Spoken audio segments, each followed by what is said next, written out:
বলিউড নায়িকাদের পারিশ্রমিক এখন বাড়তে বাড়তে কোটির কাছাকাছি গিয়ে পৌঁছেছে। পিছিয়ে নেই টলিউড নায়িকারাও, লাখের গুণিতকে পারিশ্রমিক পাচ্ছেন তারা। তবে টলিউড নায়িকাদের কার পারিশ্রমিক কত তা কি জানেন? এই মুহূর্তে টলিউডের সবথেকে দামি অভিনেত্রী বা কে? চমকে দেবে ইন্ডাস্ট্রির প্রথম সারির নায়িকাদের পারিশ্রমিকের অঙ্কগুলো। চলুন এক নজরে দেখে নেওয়া যাক।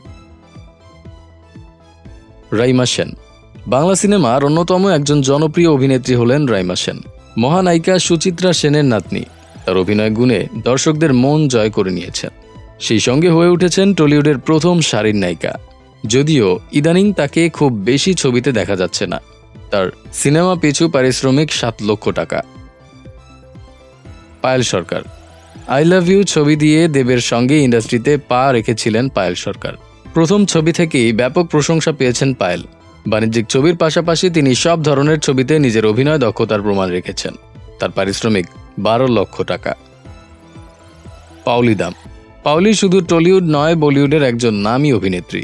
আবার ওয়েব সিরিজের অভিনয়ও করেন তিনি।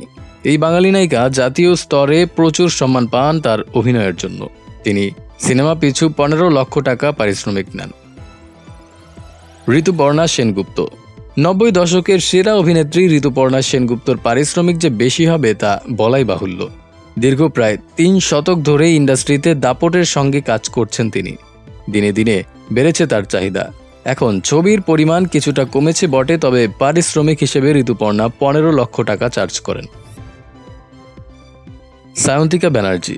টলিউডের নতুন প্রজন্মের অভিনেত্রী সায়ন্তিকার পারিশ্রমিক কিন্তু কম নয়।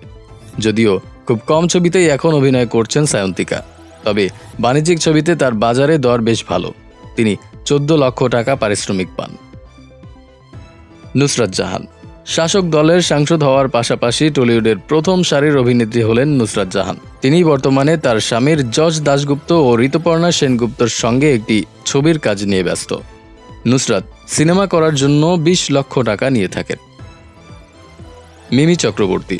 টলিউডের পাশাপাশি সদ্য বলিউডে পা রেখেছেন মিমি। পোস্ত ছবির হিন্দি রিমেকে অভিনয় করছেন তিনি। তার ক্যারিয়ার শুরু হয়েছিল বাংলা সিরিয়াল দিয়ে।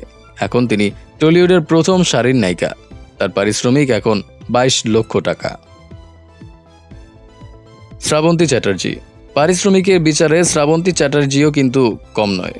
কিছুদিন আগেই লন্ডনে জিতু কমলের সঙ্গে বাবু সোনা ছবির শুটিং সেরে এলেন তিনি। এরপর আরও একটি সিনেমা তারা একসঙ্গে করবেন বলে জানা গিয়েছে। শ্রাবন্তীর পারিশ্রমিক সিনেমা পিছু 23 লক্ষ টাকা। কোয়েল মল্লিক। প্রায় 2 দশক ধরে ইন্ডাস্ট্রিতে বাণিজ্যিক ছবির বাজারে নিজের দাম বাড়িয়েছেন কোয়েল। এখন নায়ক বর্জিত ছবি তিনি একাই টেনে নিয়ে যেতে পারেন। কাজেই তার পারিশ্রমিকটা দিনে দিনে বেড়েছে। তিনি এখন ছবি পিছু 25 লক্ষ টাকা পারিশ্রমিক পান। শুভশ্রী গাঙ্গুলি। শুভশ্রী গাঙ্গুলি বলতে গেলে এখন ইন্ডাস্ট্রির লিডিং মোস্ট হিরোইন। বাংলা সিনেমার পাশাপাশি বিভিন্ন বাংলা টেলিভিশন শোতেও তার উপস্থিতি নজর কাটছে। তার পারিশ্রমিকের অঙ্কটা কোয়েল মল্লিক এবং ঋতুপর্ণার থেকে অনেকটা বেশি। শুভশ্রী বর্তমানে 25 থেকে 30 লক্ষ টাকা পারিশ্রমিক পেয়ে থাকেন। সুপ্রিয় দর্শক মণ্ডলী, প্রতিদিন নতুন নতুন ভিডিও পেতে আমাদের চ্যানেলটি অবশ্যই সাবস্ক্রাইব করুন এবং পাশে থাকা বেল আইকনটিতে প্রেস করতে অবশ্যই ভুলবেন না। এবং সেই সাথে আপনার যে কোনো মতামত আমাদের জানাতে পারেন ভিডিওর কমেন্টে। দেখা হচ্ছে পরবর্তী ভিডিওতে। সেই পর্যন্ত ভালো থাকুন, সুস্থ থাকুন। ধন্যবাদ।